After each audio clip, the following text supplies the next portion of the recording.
할렐루야. 명절을 앞두고 우리 마음이 참 바쁜 것 같습니다.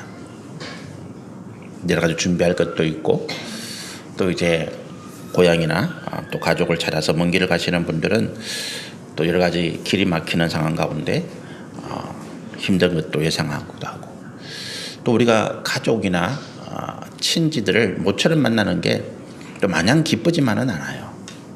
사람들 사이 여러 가지 갈등, 이런 것들이 다 해결되지 않은 상황에서 또다시 만나서 그런 갈등들이 일어날 수도 있고, 어쨌든 명절을 앞둔 우리의 마음이 참 분주하고 바쁜 것은 사실입니다.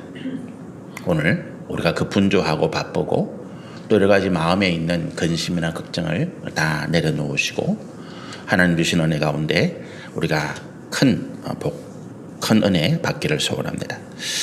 우리 지난주에 이제 이 3주째 제가 이 14장 6절 13절 말씀을 전하는데, 이 14장의 말씀이 끝이 나면 이제 15장부터 본격적인 마지막 심판이 시작된다라고 말씀을 드렸습니다. 그 본격적인 마지막 심판은 우리가 요한계시록에 기록되어 있는 세 가지 큰 심판 가운데서 마지막 7 대접을 쏟아붓는 그런 심판이죠. 7 대접의 심판이 쏟아지게 되면 이제 더 이상 이 땅에 하나님의 자비, 은혜, 구원은 없습니다.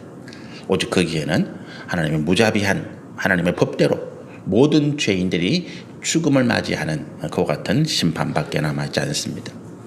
그러니까 오늘 우리가 이제 말씀을 나누는 이 세 천사가 전하는 메시지가 어떻게 보면 이 땅에서 하나님께서 마지막 심판을 앞두고 이 땅의 죄인들에게, 이 땅의 사람들에게 전하는 마지막 구원과 은혜의 메시지다, 그렇게 말씀을 드릴 수가 있습니다. 우리가 최후 통첩 이런 말을 쓰잖아요, 그죠? 뭔가 큰 일이 터질 때, 아니면 뭐 서로 전쟁을 할 때 상대방 나라에게 이런 일을 조건을 내걸고 이것을 지키지 않으면 우리가 당신들을 공격하겠다, 뭐 이런 것이 최후 통첩이라 그러죠. 하나님께서 이 세 천사가 전하는 메시지가 이 땅의 죄인들에게 하나님을 알지 못하고 예수의 구원의 은혜를 받지 못한 사람들에게 주시는 마지막 선고나 마찬가지입니다. 이 말씀을 지키지 아니하면, 이 말씀대로 행하지 아니하면 너희가 반드시 죽을 것이고 하나님께서 주시는 큰 환난과 고난 가운데 고통하게 될 것이다 라고 하는 메시지죠. 그러므로 우리가 이 짧은 메시지지만 이 세 천사가 전하는 메시지가 얼마나 우리 가운데 귀한 말씀이고 이 땅에 하나님 주시는 마지막 은혜이다라고 하는 것을 기억하시면 좋겠습니다. 그래서 우리 지난주에 7절에 있는 첫 번째 메시지, 세 천사 가운데 첫 번째 천사가 전하는 메시지를 나누셨습니다. 그 첫 번째 메시지가 뭐냐 하면 하나님을 두려워하고 영광과 찬양과 경배를 드리라 라고 하는 거죠. 7절의 말씀이었거든요. 그러면서 왜 우리가 하나님을 두려워해야 하는가라고 이야기할 때 하나님이 이 모든 심판, 인간의 모든 죄악, 이 죄악된 세상을 멸하시는 모든 심판의 주제자, 주관자이기 때문이다. 그리고 이제 심판의 때가 이르렀기 때문이다라고 하는 거죠. 여러분, 정치인이든 경제인이든 우리나라에서 힘이 있다라고 하는 분들이 경찰이나 검찰 조사를 받을 때는 매우 당당해요. 나는 아무런 죄가 없다 그러고 검찰에서 조사하면 모든 진리가, 모든 진실이 밝혀질 것입니다 그러면서 아주 당당하게 검찰에 들어가서 조사를 받고 나옵니다. 그런데 막상 이제 검사가 이제 이 여러 가지 조사한 내용을 가지고 죄가 있다라고 판단을 해서 기소를 하죠. 이 기소가 뭐냐 하면 재판에 붙이는 것입니다. 그러면 그 재판을 주재하는 판사가 있잖아요. 근데 검찰이나 경찰이나 언론 앞에서는 아무런 죄가 없다라고 큰 소리를 치던 이 정치인이나 경제인이나 사회에서 큰 명예나 재산이나 권세를 가지고 있는 사람들이 판사 앞에 가면 꼼짝도 못 하더라고요. 왜 그런지 아십니까? 이 판사가 결정하는 대로 죄가 있다고 판단하면 그 죄를 받게 되고, 판사가 죄가 없다고 판단하면 무죄가 되고, 죄가 있어도 그 사람에게 뭐 집행유예라고 해서 당신은 죄를 지어서 감옥에 가야 되는데 내가 당신의 여러 가지 사정을 봐서 그 감옥 가는 집행을 내가 연기해 줄게, 유예해 줄게. 감옥 안 가는 거예요. 판사가 그 모든 결정할 권한을 가지고 있습니다. 그래서 우리가 종종 보면 뭐 재벌회장들이나 정치인들이나 사회에서 무슨 뭐 큰 뭐 힘을 가진 사람들이 판사 앞에 가면 뭐 다 죽어가는 척, 어제까지 멀쩡한 분들이 실체 실려오고 뭐 그 앞에서 뭐 업소를 하고 한 번만 용서해달라 그러고 이런 일들을 우리가 보게 되는 거죠. 하나님이 재판장이시라는 거예요. 우리의 생사화복을 결정하실 수 있는 분이 하나님이십니다. 세상의 법을 판결하는, 우리의 모든 세상에서 일어났던 일들을 판단하는 판사 앞에서도 우리가 잘 보이려고 애를 쓰는데, 우리의 생사화복, 우리에게 영원한 생명을 주실지 아니면 우리에게 영원한 죽음, 지옥의 형벌을 주실지, 우리 인생에 하나님의 한없는 은혜와 복을 주실지 아니면 우리 인생이 고난과 환난 가운데 끝없이 고통할지, 이것들을 결정하실 분이 하나님인데 사람들이 이 하나님을 두려워하지 않더라고요. 참 이상하죠. 그 이유는 뭐겠습니까? 내가 지금 당해보지 않아서 모르는 거예요. 우리 눈에 보이지 않기 때문에 모르는 것입니다. 그런데 하나님은 분명히 말씀하시는 거죠. 너희 하나님을 두려워하라는 것입니다. 경외함으로 섬기라는 거죠. 경외가 무슨 말이라고요? 공경하되 두려움으로 공경하라 이것입니다. 하나님께서 이 땅에 모든 생사화복을 주관하시고 주재하시는 그 재판장이시고, 그리고 그 재판, 우리가 이제 그 재판장 앞에서 선고를 기다리는, 최후 진술을 하고 선고를 기다리는 그런 입장이기 때문에 그렇다는 거예요. 하나님을 두려워하고 경외함으로 섬기지 않을 이유가 없는 것입니다. 이것을 알지 못하는 사람을 성경은 뭐라고 그럽니까? 멸망하는 어리석은 짐승 같다. 한 번씩 고속도로 차를 타고 가다 보면 이 토축장에 실려가는 돼지들을 실은 차가 지나가는 걸 같이 볼 수 있어요. 근데 이 돼지들이 이제 토축장에 가면 죽는 거예요. 그렇잖아요. 그런데 거기에서 이 돼지들이 꿀꿀꿀 하면서 열심히 먹을 걸 찾아요. 그 트럭 안에서 자기들끼리 뭔가 먹을 걸 찾으려고 꿀꿀거리면서 찾아다닙니다. 멸망하는 어리석은 짐승인 거죠. 자기 눈앞에 죽음이, 멸망이 기다리고 있는 줄 모르고 그저 정욕과 탐심대로 먹을 것을 찾고 자기에게 세상의 재물과 권세와 명예를 찾아가는 이 인생을 보면서 하나님이 한탄하시면서 불쌍히 여기시면서 하시는 말씀이, 하나님을 알지 못하는 자들은 멸망하는 짐승과 같다, 이렇게 말씀하시는 거죠. 그리고 첫 번째 천사의 메시지 가운데 두 번째 내용이 하나님 앞에 찬양과 영광과 경배를 드리라. 왜? 말씀드린 것처럼 그분이 이 온 우주 만물, 천지 만물을, 우리를 창조하신 창조주이시고 그분의 뜻대로 다스리시기 때문에 그렇다. 하나님이 우리에게 복을 내리시기로 결정하면 복 받는 거예요. 하나님이 내게 화와 저주를 내리시기로 결정하면 그냥 그 모든 고난과 하나님이 주시는 저주가 내게 임하는 거예요. 내가 아무리 애를 쓰고 아무리 노력해도 하나님이 내게 진노를 내리시기로 결정했는데 부적 붙이고 우상에게 절하고 점을 치고 온갖 짓을 해서 소용이 없습니다. 하나님이 살리기로 결정하셨으면 사자도, 이 땅의 어떤 왕들도 그 생명을 해할 수가 없습니다. 다니엘서의 그런 말씀을 우리가 기억하고 있잖아요. 그러니까 하나님께서 이 모든 천지 만물을 만드시고 주관하시고 다스리시는 분이시기 때문에 이 세상의 모든 일들이 하나님의 뜻대로, 하나님의 명령대로 이루어지기 때문에 우리가 그 하나님을 찬양하고 경배하고 영광을 돌리는 것이 마땅하다. 이게 첫 번째 메시지입니다. 한마디로 뭡니까? 하나님을 알라라고 하는 것입니다. 너희가 하나님을 알아라. 호세아 선지자의 말씀처럼 우리가 망하는 이유가 다른 데 있는 것이 아닙니다. 내가 노력이 부족했고, 내가 뭐 재능이 부족했고, 내가 뭐 여러 가지 사회적 경제적 여건이 안 좋았고, 이것이 아니라 내가 멸망하는 이유, 내가 고통하는 이유는 단 한 가지입니다. 내가 하나님을 모르기 때문이라는 거예요. 하나님을 아는 자가 복된 자인 줄로 믿으시면 좋겠습니다. 두 번째 이제 천사의 메시지가 8절입니다. 한번 읽어보실까요? 또 다른 천사 곧 둘째가 그들을 따라 말하되 무너졌도다 무너졌도다 큰 성 바벨론이여 모든 나라에게 그의 음행으로 말미암아 진노의 포도주를 먹이던 자로다 하더라. 두 번째 천사가 무너졌다라고 선포합니다. 큰 성 바벨론이 무너졌다. 그런데 이 큰 성 바벨론이라고 하는 것은 역사적으로는 우리가 이스라엘을 대적해서 하나님의 성전에 있는 예루살렘을 멸망시키고 성전을 파괴하고 그리고 유다 백성들을 포로로 끌고 갔던 나라가 바벨론이잖아요. 역사적으로 보면 하나님을 대적해서 하나님과 싸워서 승리한 것처럼 보이는 나라가 바벨론입니다.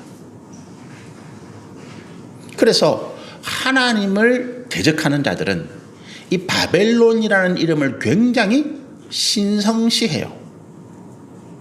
굉장히 신성시하고 바벨론의 어떤 그런 일들을, 그런 권세를 자기들이 가지기를 바랍니다.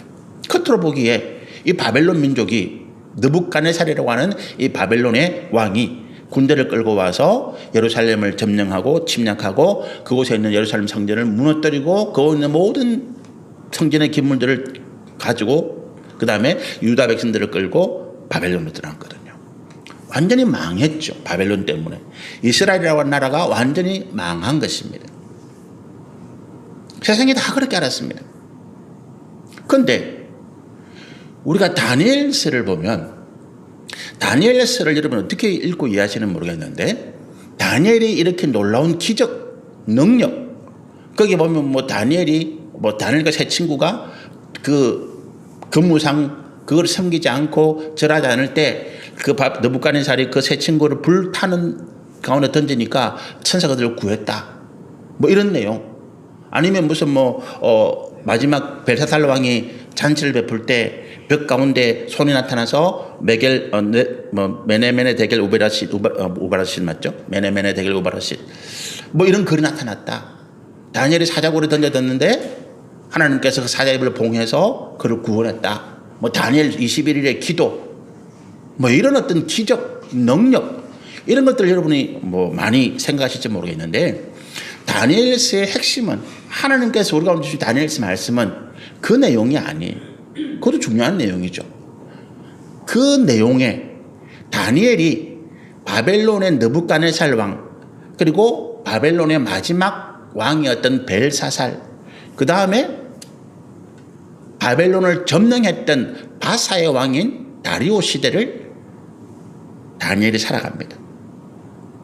그 당시에 절대적인 제국을 이루었던 바벨론의 왕 느부갓네살 그 바벨론을 멸망시키고 바사와 페르사라고 하는 강력한 제국을 이끌었던 다리오 이 두 왕이 다니엘과 한 시대를 살아가는데 다니엘서를 보면 포로로 잡혀왔던 그 어린아이가 하나님의 역사를 그 두 왕에게 나타냄으로써 느부갓네살 왕이 우상을 만들고 자기를 섬기라고 주장하던 그 느부갓네살이 점점 하나님을 찬양하고 마지막에는 하나님 앞에 경배하는 믿음의 사람으로 바뀌는 역사가 거기에 기록되어 있어요. 다리오 마찬가지입니다. 다리오가 하나님을 찬양하는 메시지, 하나님을 찬양하고 그분을 경배하라고 하는 그 자기의 메시지를 전 제국에 선포하는 일이 다니엘서에 기록되어 있습니다. 다니엘서는 이 땅에 어떤 권세, 역사적으로 그 예루살렘을 무너뜨리고 하나님의 성전을 파괴하고 이스라엘 백성들을 포로로 끌어가고 그래서 역사적인 이스라엘을 무너뜨렸던 하나님을 대적하여 싸워서 승리했다고 보여지는 바벨론 제국 그리고 계속해서 이스라엘 백성들을 통치했던 그 다리오 바사 제국 그들도 하나님의 권세 앞에 존재하지 못하고 그 악한 왕들도 하나님의 역사 앞에 회개하고 하나님을 찬양하고 경배하는 일이 일어났더라. 이것이 다니엘서예요. 바벨론이 그런 나라였다는 것입니다. 역사적으로 바벨론이 하나님을 대적하는 나라, 다시 말씀드려서 사단이 자기 입으로 봐라, 내가 권세를 끌고 하나님의 성전을 무너뜨리고 하나님의 백성이라고 주장하는 저 이스라엘 사람들을 다 무너뜨리지 않았느냐. 그래서 온 세상에 죄악과 엄난과 탐욕과 정욕을 부추겨서 하나님을 대적하게 만들었던 그 바벨론이 무너졌다라고 하는 선포입니다. 이 말은 무슨 말입니까? 역사적으로는 바벨론이라고 하는 성이 결국 바벨론 제국이 무너졌지만 영적으로 보면 어떤 내용이라고요? 하나님을 대적하는 사단의 권세.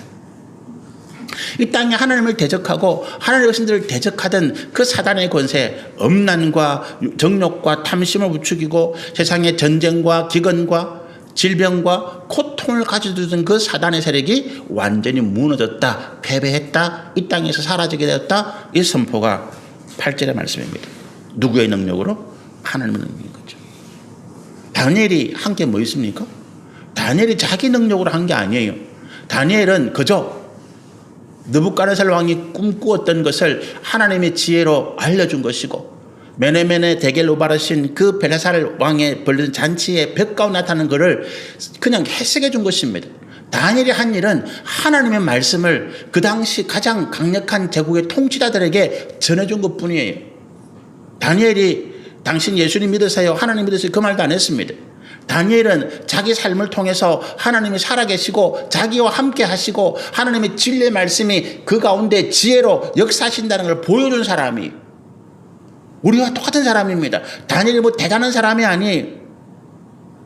우리가 우리 삶 속에서 하나님이 살아계시고 우리와 함께 하시고 우리 가운데 말씀하시는 이 진리의 말씀을 세상 사람들에게 전하고 가르치는 것, 단순히 그것 한 것뿐인데 바벨론 제국이 무너지고 바벨론과 바사 제국을 다스렸던 그 강력한 통치자들이 다니엘 앞에, 그 다니엘을 섬기던 하나님 앞에 엎드려서 회개하고 하나님을 찬양하고 경배하는 일들이 나타난 거예요.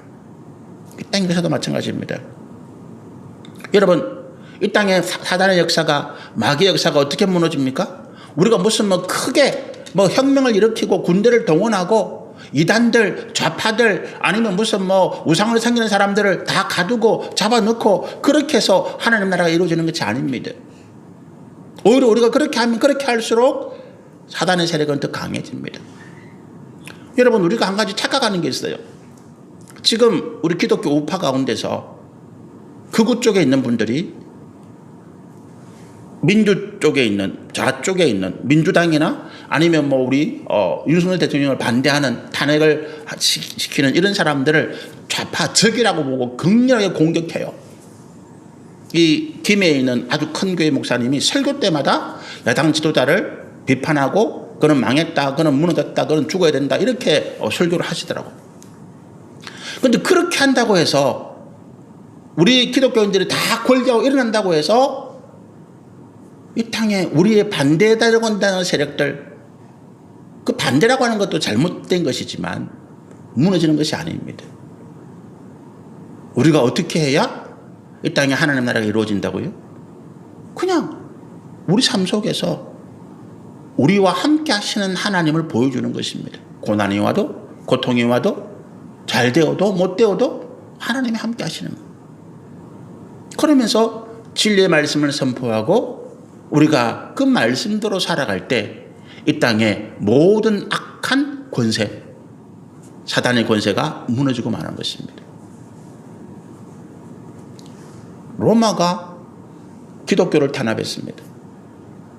로마의 열황제, 그들이 기독교인들을 다 짓밟고 죽이고 고문하고 교회를 다 무너뜨리고 성경을 없애려고 그러고, 그런데 300년 만에 그 로마가 변화되었습니다.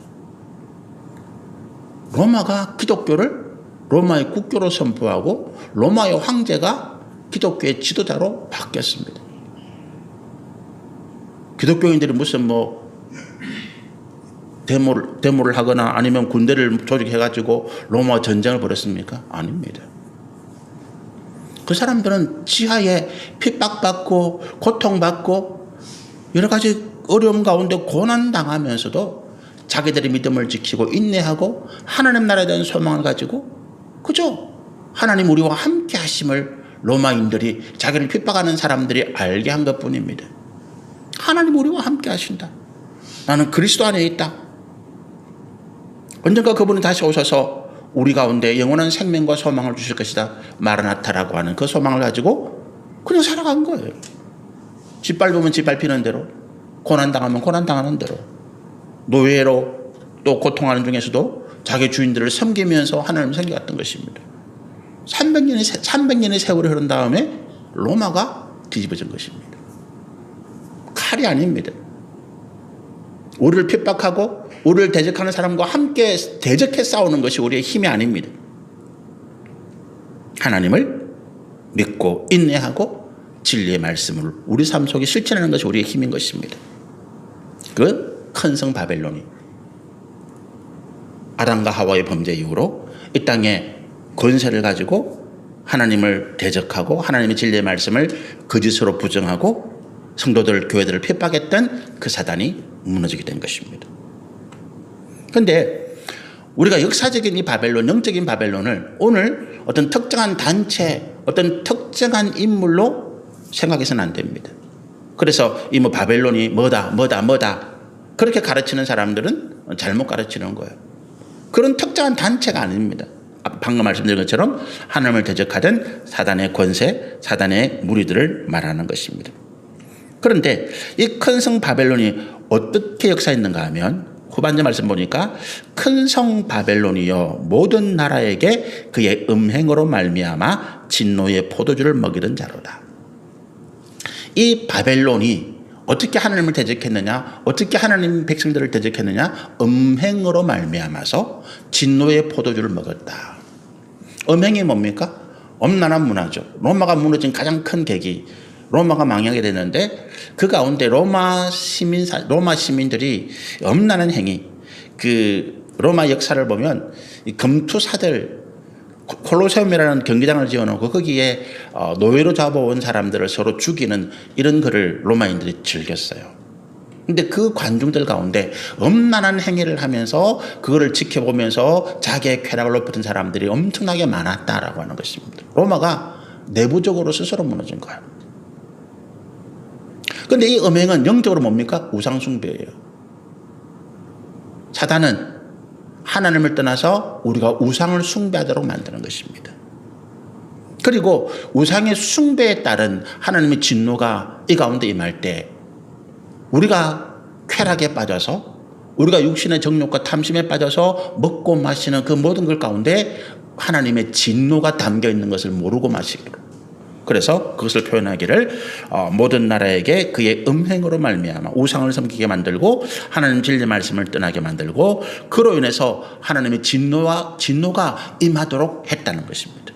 진노의 포도주를 먹이던 자. 이 진노의 포도주는 뭡니까? 하나님께서 죄악된 세상을 심판하시는 그 심판을 받도록 만든 것입니다.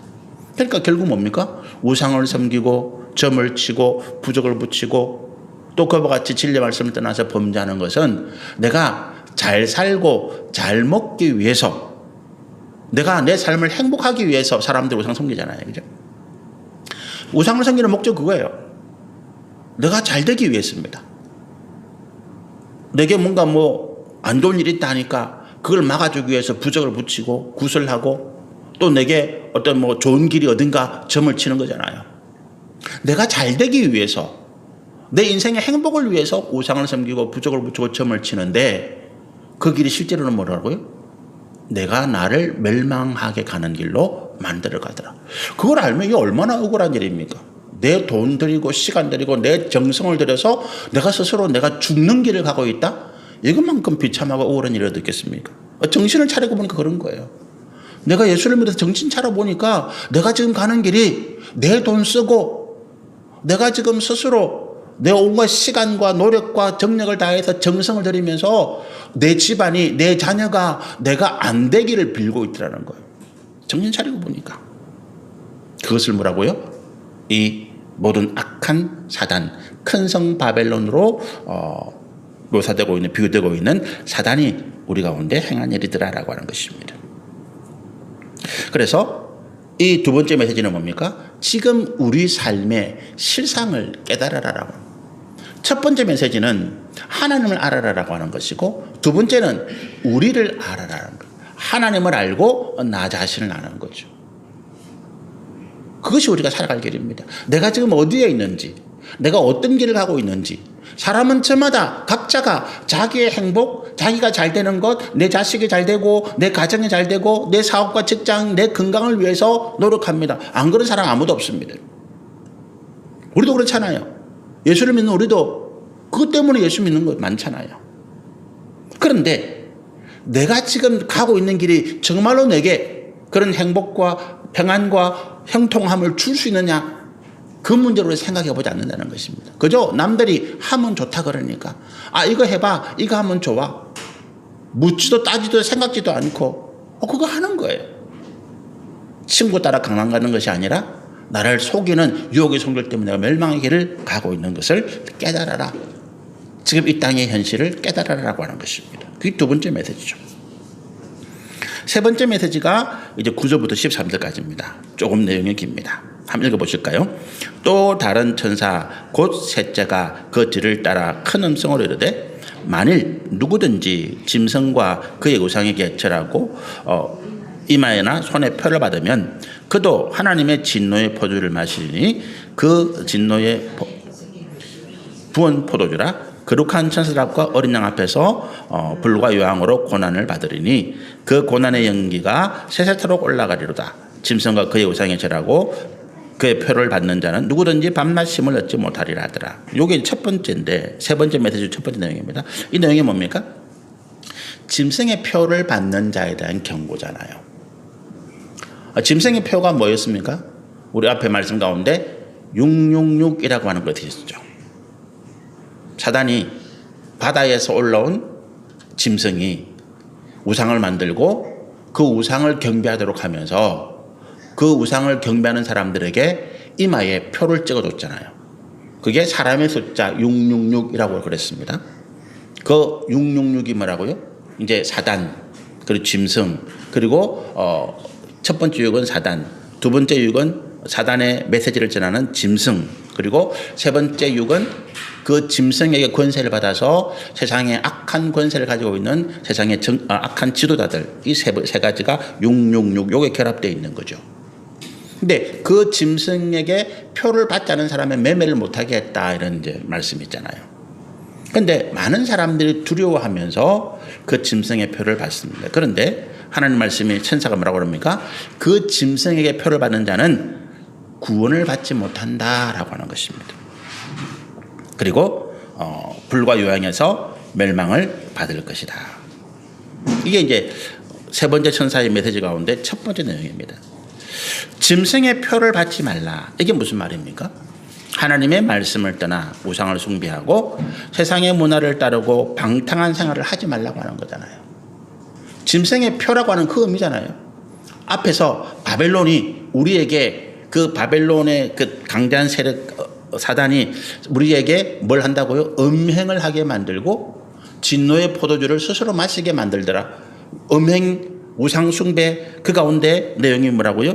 이것이 하나님을 떠나서 우상을 숭배하고 세상에 엄난하고 또 육신의 정욕과 탐심을 따르는 문화를 따르고 그 결과 방탕한 생활을 하는 거잖아요. 이게 하나님께서 보실 때에 죄인들의 모습인 거예요.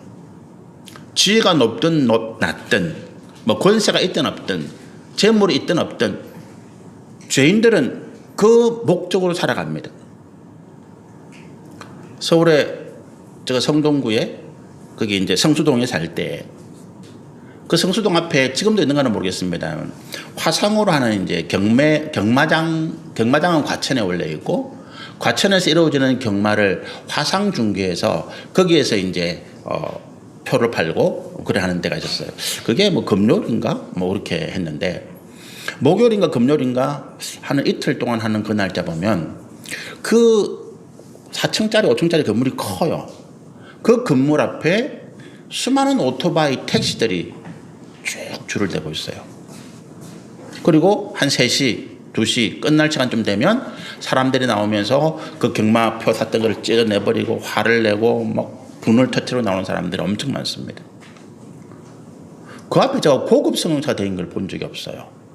오토바이, 배달하는 오토바이, 영업하는 택시들. 그분들이 뭐 때문에 거기에 가겠습니까? 일확천금이잖아요.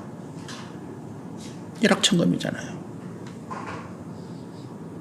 그 일확천금, 내가 땀 흘려 소득을 벌어봐야 내가 한 달에 뭐 돈 100만, 그 당시에 100만 원, 100만 원 정도 받았겠죠. 20년 전이니까. 100만 원 정도 받으면 뭐 많이 받는 그런 상황에서 내가 이번에 한탕 그걸 잘 맞추면 1000만 원, 뭐 1억 이렇게 생기니까 거기에 마음이 혹해서 거기다 뭐 10만 원도 베팅하고 뭐 5만 원도 베팅하는 거예요. 일확천금을 벌어서 그 사람들 뭘 합니까? 선한 일에 쓰도록 천만의 말씀입니다. 자신들의 정욕과 탐심, 사치와 쾌락을 쫓는 일에 씁니다. 여러분 우리 속담에 이런 말이 있잖아요. 개같이 벌어서 정성같이 쓴다. 틀린 말입니다, 여러분. 개같이 벌면 개같이 씁니다. 내가 일확천금을 꿈꾸어서 벌었다. 그 사람은 한순간에 자신의 쾌락과 탐욕을 위해서 돈을 쓰고 오히려 자기 인생을 망쳐버립니다. 정성같이 벌어야 정성같이 씁니다. 내가 선하고 내가 하나님 앞에서 믿음으로 내 열심과 땀을 흘리고 주신 은혜 가운데 내가 벌어야 그것이 진짜 가치를 가지고 나를 살리고 내 가정과 자녀와 내 주변의 사람들을 살려가는 은혜가 있습니다. 일확천금 이런 거 꿈꾸지 마세요. 하나님은 그게 역사하지 않습니다. 그게 누가 역사한다고요? 우리를 탐심과 엄난과 그와 같은 모든 쾌락으로 끌고 가려는 사단의 역사를 부립니다. 짐승의 표를 받지 말라 그 이야기입니다. 무슨 뭐 사단이 내가 어디 가니까 666세계들 이거 안 받아야지 그 이야기가 아닙니다. 그런 삶을 떠나서 하나님과 함께 하시는 진리와 믿음의 삶으로 돌이키라라고 하는 의미가 되겠죠. 여러분 여기에서 제가 이제 한 가지 말씀을 드리려고 그러는데 우리가 내가 뭐를 하든 그걸 막을 건 없습니다. 이 세상의 법이 우리에게 많은 제한을 주는데 근본적으로 우리 사람은 자유한 존재입니다. 하나님 우리를 자유하게 만드셨어요. 자유인권, 우리 인간의 어떤 자유의지. 이것이 우리 모든 사람들, 사회학자든 정치학자든 하나님을 믿지 않는 사람들도 인정하는 천부적인 권리라고 합니다. 내가 태어나면서부터 받은 권리, 인간의 자유의지입니다. 내 의지를 가지고 내가 내 마음대로 내가 원하는 것을 선택할 수 있습니다. 지금 우리는 그렇게 살고 있습니다. 내 의지를 가지고 내가 원하는 길을 내게 필요하다고 생각하는 것을 내가 선택해서 가고 있습니다. 우리가 지금 처해 있는 모든 상황들은 우리 선택의 결과입니다. 그렇지 않습니까? 내가 어느 학교를 가고 어느 직장을 가고 누구와 만나서 결혼하고 내가 자녀를 몇을 낳고 뭐 다 내가 선택한 거잖아요. 내가 선택한 것입니다. 그리고 그 선택에는 누구와 간섭도 있겠지만 결과적으로 내 자유의지로 선택한 것입니다. 자유는 뭡니까? 하나님께서 우리에게 주신 내 권리입니다. 선택은 뭡니까? 그 권리에 따라서 결정했는데 그 선택에는 결과라고 하는 것이 반드시 다릅니다. 선택이 그냥 선택이 아니죠. 선택에 따른 결과가 우리 삶 가운데 반드시 미칩니다. 그래서 자유의지는 내가 자유로 선택했지만 거기에 따른 결과는 그 책임은 온전히 내 몫이다라고 하는 것입니다. 오늘 우리가 이 세 번째 천사가 한 첫 번째 이야기가 뭐냐 하면 사단의 그 표식을 받지 말라. 너희가 세상에 엄난하고 또 세상의 정욕과 탐심을 따라가고 세상의 권세와 명예와 재물을 탐하는 그런 삶을 방탕한 삶을 살지 말라라고 할 때 그걸 내가 살 수 있습니다.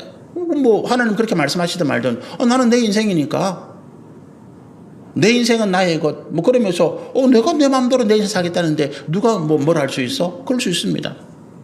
그러나 천사가 뭡니까?